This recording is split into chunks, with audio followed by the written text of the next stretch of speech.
Баршаңызға сәлем, сіздермен бірге арайлым, менің арнама қош келдіңіздер. Бүгін сіздерге өте керемет әрі дәмді болып шығатын пирогтардың бірі сметанник пирогының рецептісін ұсынамын. Менің арнама тіркелмеген болсаңыздар тіркеліп, видеоның соңына дейін қарап, лайк басып, комментарий жазып, мені қолдап отыруларыңызды сұраймын. Ең алдымен пирогымыздың қамырын әзірлейміз. Ол үшін бізге жұмыртқа, қант, жұмсақ сары май, електен өткізілген ұнымыз және 1 шай қасық қопсытқыш қажет. Шұңғыл ыдысымызды алып, жұмыртқамызды жарып, үстіне қантымызды саламыз. Венчиктің көмегімен немесе мен сияқты шанышқының көмегімен жақсылап араластырамыз. Бетіне аппақ көпіршік пайда болғанша араластыратын боламыз. Мінекей аппақ көпіршік пайда болғаннан кейін үстіне сары майымызды, жұмсақ сары майымызды салып, тағы да біраз араластырамыз.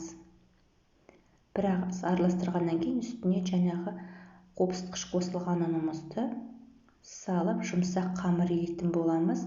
Барлық пайдаланған заттарымның өлшемдерін видеоның астына описанияда жазып өтемін. Қамырымыз өте жұмсақ, қолға жабысатын болып шығады. Артық ұнның қосудың қажеті жоқ. Біраз илеп жіберсеңіздер, қамырларыңыз дайын болады. Мінекей осындай жұмсақ болып шығуы қажет.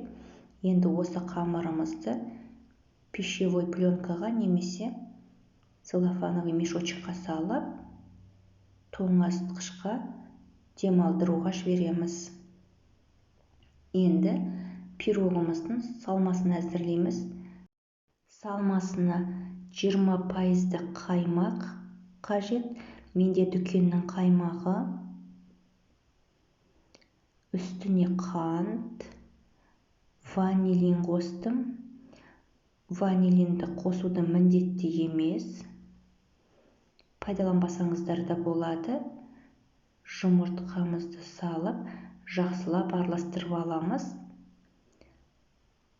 Аса көп араластырудың қажеті жоқ. Барлығы біркелкі масса болғанша араластырып алсаңыздар, сол бізге жеткілікті.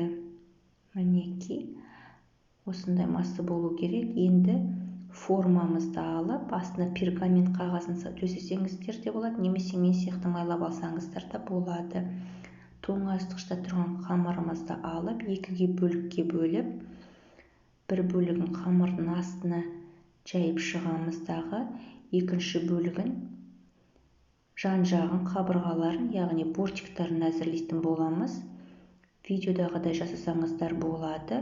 Қолыңыздың көмегімен бәрін жайып,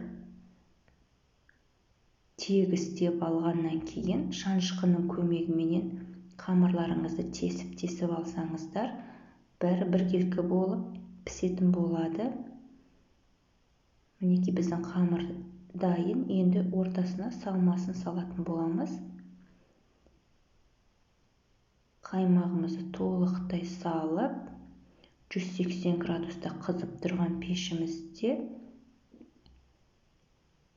40-45 минуттай пісіріп аламыз. Пешіңізге байланысты қарап отырыңыздар. Мінекей пирогымыз әзір. Енді осы пирогымыз толықтай суығаннан кейін бірақ формасынан ажырататын боламыз. Менікі шамамен 3 сағаттай тұрды. Міне 3 сағаттан кейін мен формадан босатып кесіп жатырмын. Егер де толық суымаса, ортасындағы салмасы ағып кетуі мүмкін. Мінекей бізде осындай өте әдемі пирог шықты. Баршаңыздың көңілдеріңізден шығады деген ойдамын. Видеоны менімен бірге соңына дейін қарағандарыңызға рахмет. Менің арнамда талай дәмді рецепттермен бөлісетін боламын. Ас болсын.